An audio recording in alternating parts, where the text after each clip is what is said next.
I'm Lana Kay. It's great to see all of you again. We have a truly exciting show planned for you today. Today we'll be exploring the mystical, magical, and sometimes even marvelous world of dreams. And with us, we have an author. Let's welcome Laura Lander to our show. Welcome, Laura. Thank you. It's great to have you with us. Thank you. It's great to be here. Now, Laura has authored an interesting book, Dreamwork, How to Decode Your Dreams for Personal Growth. And isn't that what we all really want to do? It's an easy read and a truly interesting theory on interpreting our dreams. So, Laura, it's great when our dreams are pleasant. We feel wonderful. Mm-hmm. But when our dreams are scary, we feel awful. Yes. So they are coming from our subconscious, Mm-hmm. and I want you to talk a little bit about that, Laura. How you feel? Well, I feel that especially the emotional component of the dream, like you mentioned, Lana, is when it's pleasant, it's nice, it's a nice dream. When it's scary or puzzling or confusing or grotesque or sorrowful, I think these emotions are being served up to us by our subconscious because it needs some attention, and that emotion within us needs some attention. I really believe that our dreams are messages to us from our subconscious to help us to become more whole, healthier, more complete, healed. Yes, more complete. Okay, now let's show the book, and I have to compliment you on this great cover, Laura. We see the door, the boat, water, stairway, couch, very alluring. And so tell me, how did you decide on this? The cover? Yes, I love it. That is so interesting. I take a painting class, an art class here locally, and I was at the studio, and the artist's wife was talking to me, the art teacher's wife, who is also an artist. She was having a gathering there, and it was about 15 minutes before anyone else arrived, and she just sat down and started telling me about a dream that she had just had. And this dream was so symbolic and mystical sounding. Yes. And she was quite baffled, but also intrigued by it. And it had these elements in it: the stairway, the landing, a Yes. couch on the landing, the blue door, the boat going Yes. across the water. They had all these elements in it. So in the 15 minutes before the party, I just sat and asked her I asked her, would you like me to help you interpret this dream yourself? And she was, of course, all on board with that. So you do that in the book. I asked her the questions, yes, and it's one of the chapters in the book. I recognize that. I thought that's the example that's on the front cover. Yes. Okay, Laura, many people believe that dreams are just part of our physical makeup. I mean, we have hands to grasp, legs to walk, a brain to think. And then they just think, dreams are just, they're just part of it. But they really are meaningless. And you, I don't think you quite think that. No, I don't think that, just based on decades of my own experience and other people's. But if people want to think that, that's fine with me. I'm not out to convince anyone or debate or... But you think the purpose of our dreams is concisely pretty much what? Well, it's working out something in our subconscious that our conscious mind isn't looking at and maybe is in denial of or just totally ignorant of.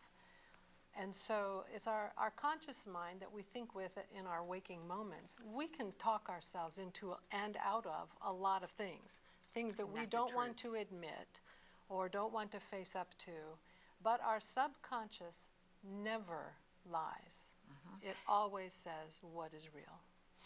Why do you believe, and you say this right at the beginning, that no dream dictionary can accurately provide the interpretation of the symbols in your dreams? Only you, and this is a key word, you, can do that for yourself.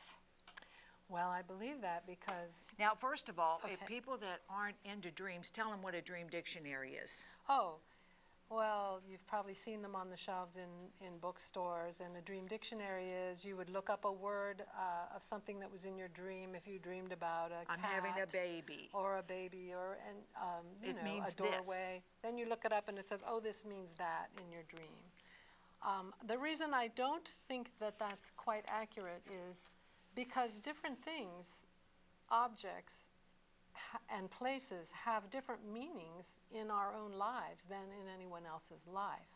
And so our subconscious is the one who is choosing the symbols to put in the dream, not a dream dictionary. The subconscious probably hasn't read a dream dictionary. The subconscious is from all of our own experience and the collective experience of the collective consciousness of all humanity, basically. Mm-hmm. So, but basically, you need to ask your subconscious, what does this symbol mean? Not a dictionary.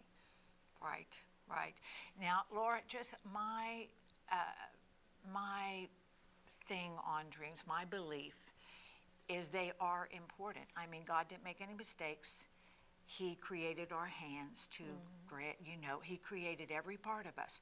Now, if the dreams didn't have some purpose, then we'd lie down, it'd go black, we'd get up, we'd go about our day, lie back down black, get up and go with our day. So these dreams, these visions, these images that we get, in different, all different types mixed up, good ones, bad ones, scary ones, fun ones, they've got to mean something because or they wouldn't be there. Why wouldn't it just go black?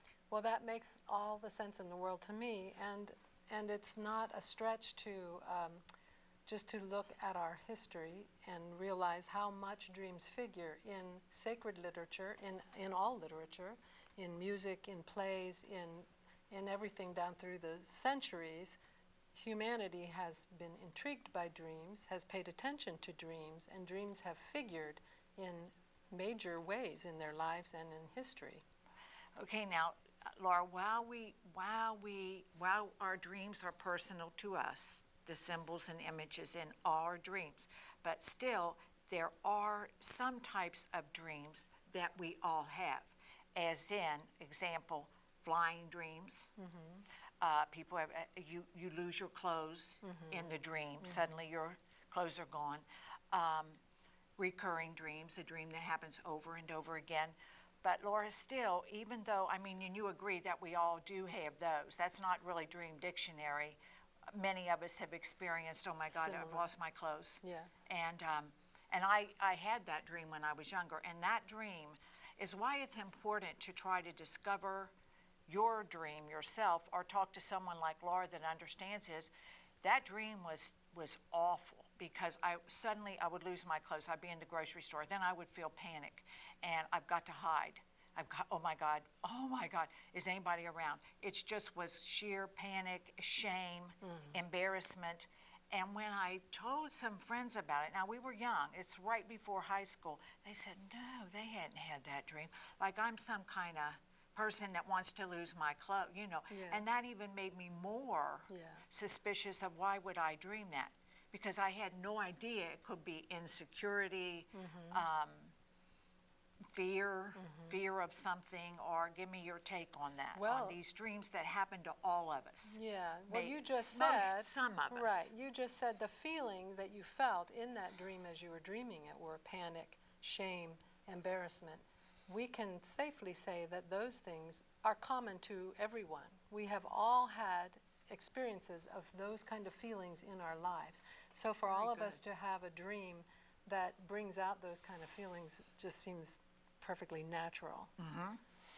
Okay, now, Laura, let's go back to this alluring book, and I mean alluring book. Let's talk about the process that you have come up with to decode our dreams. So explain to us your decoding theory. Okay. It's fairly simple, but it is time consuming if you set about to do it. And the steps go like this, and I'll try to get them succinctly. Yes, and if you buy the book, it's much simpler than her trying to talk. It's so Yes. simple in the book. It will It take is time, simple. but it's simple. And So there's even a worksheet in the back that kind of just gives you the basics to cover it follow. all, so you can begin. So Yeah. tell us, Laura. Well, you first write down your dream as soon as possible after waking up, or speak it into a recorder if you're better at that. Because everyone knows how our dreams slip away quickly sometimes. Yes. We can't even remember 10 minutes after we get up what it was that we remembered when we first woke up. So write it down right away, even if you don't have time to work on it then. Then later on you go back and you have to, and it's helpful to go through these questions about the dream. I look at the dream as if it's a play put on a stage, and your subconscious is the director and the producer and the writer of the dream. So you need to, it's helpful to think of that comparison, because then you start to make a list. You list what is the set in this play. So that would be the location where the dream takes place. Mm-hmm. You list who are the characters in this play. Just list them. Any person that appears in the dream. List them without questioning what they are or why they're there. What are the props in this play? You list the whatever articles seem to be featured in the dream. What am I saying now? Sets, characters, props. There's another one. Well, let's see. If clothing figures in the dream, yeah, she talks about it can may be not, important. but if it does, you can look at that as a costume, and why is that there? The plot. Mm-hmm. If you can succinctly say the plot in one sentence or two and distill it down that far, sometimes that's very helpful to do. Yes, it would be. Characters, plot, set, and the props. I don't know. Maybe that Props. is it. Am I forgetting? I think so. I think there's Okay. about 4 steps to it. Okay. And then what? Then comes the fun part. Yes. Once you get these lists down, this is pretty much a skeleton of everything that's appearing in the dream. Now you have to go back and ask the director of the play, why is that character included? Why is this prop included? And as you know, from what I've said before, the director of the play is your own subconscious. Mm-hmm. So the best way that I have found to ask your own subconscious mind, what does this symbol mean in my dream, or what does this person stand for, is by free association, which you may be familiar with. If someone says a word, you say what you think yes. of as fast as you can, yes. without mulling it over. Right. You just want us to not overthink it. Just right now Don't come think, up with just something. say what comes, because when you're paying attention to your subconscious will generally fill you in on what it is. So you would say, okay, this person is the character in my dream. You would ask yourself, what 3 characteristics of that person? What if you had to say 3 words that describe that person? What would they be? Quick, without thinking, right. without analyzing. Right. And the same thing, you go through every character that way. If you had to describe this person in 3 words, and it doesn't matter if it's a person you know or a person that's a total stranger to you, how would you describe that person in 3 words? Quick, mm-hmm. real Quickly, quick, without yes. thinking. Yes. And you write down those 3 words. You go through that list. Then you go through the props. What is this thing? What does it do? What is it used for? Mm-hmm. Whatever the article is in the dream, you ask those questions about it. And whatever comes to your mind first, it would not be what a dictionary might say, even a dream dictionary. It's mind. What is this? Yeah, your brain is going to come up with why that symbol is in there. Your subconscious mind, I should say. Right. And then you go through the set, the location. What kind of a place is this? What happens in this kind of a place? That'll clue you in on what's happening in the message mm-hmm. from your subconscious, mm-hmm. what it's talking about. Mm-hmm. If the dream takes place in a kitchen, what happens in a kitchen? Well, you prepare your food. You're nurtured.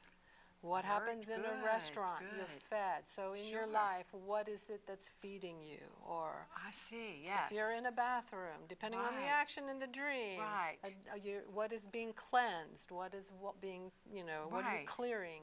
Or what are you eliminating from your life? It's that kind of a thing if you look at the set. Okay, it's just you're deciphering quickly What's Yes. going on Yes. in this dream. Right. Oh, it's so good. I just think that's really good. And she gives examples Yeah. of different dreams.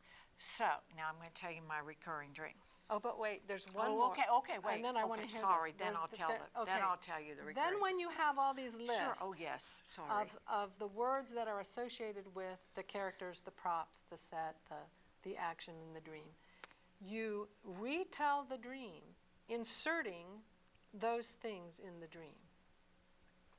Very good. And then when you sit back and read what you've written, it will probably give you an outline. Well, it'll give you a lot of insight on something that's currently on your mind that you or can in put your together. life. Yeah. I think those words could come together. Yes, they do.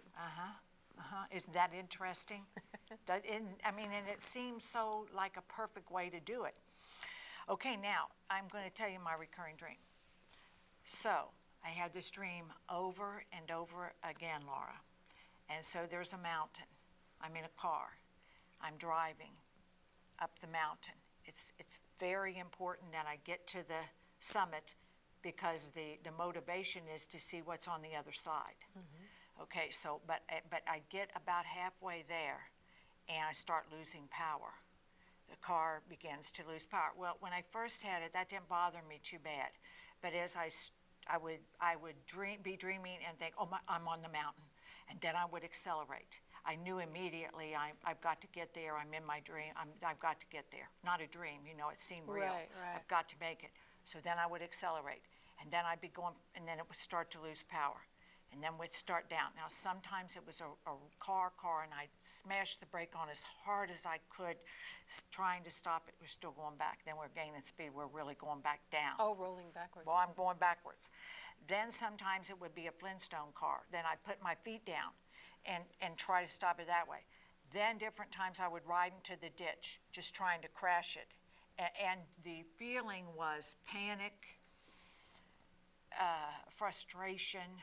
I can't do it. I can't make it. I got to stop this car. It was terrible. And then at the bottom, I would feel so devastated that I failed again. Mm-hmm. I could not make it. So now I'm on the last time I dreamed it, thank God. And I'm climbing, and I'm about at the point where it starts. So of course I'm accelerating as hard as I can to know I've got to get over this place, and it starts to lose power. So instead of going through all this, it never occurred to me, and all the other times I dreamed it, I jump out of the car. And the car goes. Oh. And now I'm standing there, and I think, there it is. I can walk. Wait, I can walk. So then I walk up, and I make it to the summit, and there I am. And there is dazzling water at the bottom. Beautiful diamond-like, sparkling. Oh, it felt so great. I've made it. And it just seemed right. I never thought about before what it would be or what I would do, but it seemed perfect to walk down and get in the water. And then I began kind of splashing it on me and feeling, oh, I did it. It was worth it. How great this is. How soothing and love. It was just the greatest feeling. And then, it stopped, and the dream was over, and I never dreamed it again. I love it. I never dreamed that dream again. And all those times I dreamed it, tried to accelerate, and I would recognize it right away. Oh, I'm in the dream. Oh, my God, here we go. And I would push. So I thought maybe after thinking about it, when I depended on myself and not outside forces like the car needing encouragement maybe, or when I depended on myself to get up there and do it myself, then I felt good, and I thought I didn't need the car. Why didn't it come to me before, all those frustrating trips of getting in the ditch and trying to crash it or anything, to stop it? So what do you think? And what was the dazzling water? Oh, gosh. So, and I know you've helped friends with dreams. Well, you would need to go through the questions. Yes, and then get my paper. Yeah, but I would, just as a Just I would say that as this for a dream, quick because reference. it's recurring, it was telling you something about your waking life. And when you finally had the dream where you got out of the car and walked, something must have been happening then in your waking life, in your personal way of approaching life. It could be, and I'm not the one who can interpret. That only It I could be understand that at that stage in your life, you had finally attained enough self-confidence, esteem, creativity, whatever. Power, definitely, to empower your own ascent, so to speak. And so I you think might that's want right. to look back at when in your life you dreamed that final dream and see what correlates in what in your waking life, what development put it you were together. going through. Yeah. What caused it? But I was so relieved to not have that again. While dreams only we know, because you said the feeling is always so paramount in our dreams. And see, it doesn't sound like too bad of a dream. There weren't any monsters or anything, Right. but it was as bad as if there were. Right. The frustration, the devastation, devastation. Exactly. Oh my God, I can't make it. I've got to make it. I'm accelerated. And so sometimes there don't have to be monsters for Right. or That's something right. awful to be Right. devastated. That dream devastated me. Now I want to ask you. I had a girlfriend that said that she had a very bad kidney. She's passed on now. She had a very bad kidney. She was going to have it removed, bleeding from the kidney. And she told me that some elders from her church that were deceased came one night to her bedside, said, "We're going to heal you." She turned on her side. She said she felt warmth on her kidney, and they put their hands on her, and then they said, "You're going to be all right." And they pulled the covers back up, and it was over, and truly her kidney was all right. And I know that people out there say, right, but it really was. And her doctor just couldn't get over it. Yeah. So I don't know if it just healed itself or she dreamed those people were there, but she really felt like it happened. Right. But I have had dreams where I felt like it happened. Yes. So in all my dreams, I think feel my like dream it is happened. real. Oh, yes. I know people who will say they tell themselves this has got to be a dream, and that's how they navigate. Or they can wake up. Or they'll wake say, themselves this is awful. up. This is a dream. I need to wake up because it's a dream. That has never happened to me. I always think whatever the dream is real. And in her experience, who's to say? It may have been a dream. It may have been that they really came to her, spiritual kind of thing. I mean, I believe in those things. Oh yes, I do too. I mean, and she was such a no-nonsense person. There's girlfriends, I believe, and there's girlfriends that want to tell you pretty thrilling stories. She wasn't one of those. Right. She said, this happened. So Laura, we're almost out of time, and in closing, I want to say one other thing. As we have done some examples today, and Laura told about her friend, her artist friend, that she developed the cover of the book because of her dream. She gives us lots of examples, so then you can read those dreams in the book. This is such a concise book, and then it'll help you with your own decoding. So Laura, it's just a step-by-step process, and even I can do it. So I know you can do it. So Laura, tell us in closing what you want us to know about dreams and what you have that you really believe they're valuable, and I believe I'll tell you what I think. I believe they're valuable. I believe very they're valuable. I'm just going to read the very brief concluding paragraph of the book. I wanted to read that, but since she wrote it, she can read it. That was a great paragraph. This is there's two good ones, but I'm going to read the second. The second very one last is good. One. It is. When life is lived fully with conscious awareness and choice, and not merely in reaction to current personal events and relationships, Dreamwork can be a valuable tool. It can provide a deeper perspective, one that comes from within your own spirit. Isn't that great? And I really did think about asking you if I could read that. So again, you've been listening today to Laura Lander. Her book is Dreamwork: How to Decode Your Dreams for Personal Growth. Her contact information will follow. It's a must read for dream enthusiasts and just people who want to understand, what happened in that dream, and they will guide you. So until next time, you be happy and you keep smiling, and I'll see you soon.